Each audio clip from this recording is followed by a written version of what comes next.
ಹೆಸರಲ್ಲಿ ಕಾನೂನು ಬಾಹಿರ ನಿವೇಶನ ಪಡೆದ ಆರೋಪ. ಮುಖ್ಯಮಂತ್ರಿ ಸಿದ್ದರಾಮಯ್ಯ ವಿರುದ್ಧ ಪ್ರಾಸಿಕ್ಯೂಷನ್ಗೆ ಅನುಮತಿ. ಇಂದು ರದ್ದು ಕೋರಿದ್ದ ಅರ್ಜಿಯ ಅಂತಿಮ ವಿಚಾರಣೆ. ಸಿಎಂ ಸ್ಥಾನ ಖಾಲಿಯಾದ ಬಳಿಕ ಅವಕಾಶ ಸಿಕ್ಕರೆ ಲಿಂಗಾಯತ ಸಮುದಾಯದವರನ್ನ ಸಿಎಂ ಮಾಡ್ತೀವಿ. ಕಾಂಗ್ರೆಸ್ ಹಿರಿಯ ಶಾಸಕ ಶಾಮನೂರು ಶಿವಶಂಕರಪ್ಪ ಹೇಳಿಕೆ. ಮೈಸೂರು ದಸರಾ ಜಂಬೂ ಸವಾರಿ ಹಿನ್ನೆಲೆ ರಾಜ ಗಾಂಭೀರ್ಯದ ತಾಲೀಮು ನಡೆಸಿದ ಗಜಪಡೆ. ದಸರಾ ಗಜಪಡೆಯ ಫೋಟೋ ಝಲಕ್ ವೈರಲ್.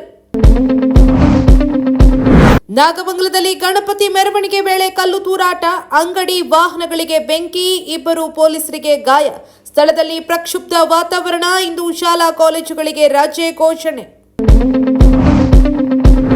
ದರ್ಗಾ ಮುಂದೆ ಗಣಪತಿ ಮೂರ್ತಿ ಸಾಗಿದ ಹಿನ್ನೆಲೆ ಅನ್ಯ ಕೋಮಿನವರಿಂದ ಮೂರ್ತಿ ಮೇಲೆ ಕಲ್ಲು ತೂರಾಟ. ಸರ್ಕಾರದ ವೈಫಲ್ಯವೆಂದ ಹಿಂದೂ ಸಂಘಟನೆಗಳು 3 ದಿನಗಳ ಕಾಲ 144 ಸೆಕ್ಷನ್ ಜಾರಿ. ಐಜಿಪಿ ಬೋರಲಿಂಗಯ್ಯ. ಹಾಸನ ಜಿಲ್ಲೆಯ ಮಲೆನಾಡು ಭಾಗದಲ್ಲಿ ಕಾಡಾನೆ ಉಪಟಳ. ಹಿಂಡು ಹಿಂಡಾಗಿ ಗ್ರಾಮದೊಳಗೆ ಗಜಪಡೆಗಳ ಎಂಟ್ರಿ. ಬೇಲೂರು ತಾಲೂಕಿನ ಬಿಕ್ಕೋಡು ಗ್ರಾಮದಲ್ಲಿ ಘಟನೆ.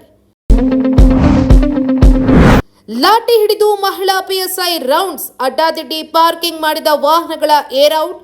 ಲೇಡಿ ಸಿಂಗಂ ಪಿಎಸ್ಐ ವರ್ಷ ನಡೆಗೆ ಸಾರ್ವಜನಿಕರ ಮೆಚ್ಚುಗೆ.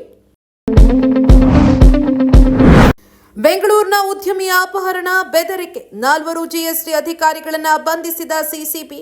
ಉದ್ಯಮಿಯಿಂದ ಹಣಕ್ಕೆ ಬೇಡಿಕೆ ಇಟ್ಟ ಆರೋಪದ ಮೇಲೆ ಅರೆಸ್ಟ್.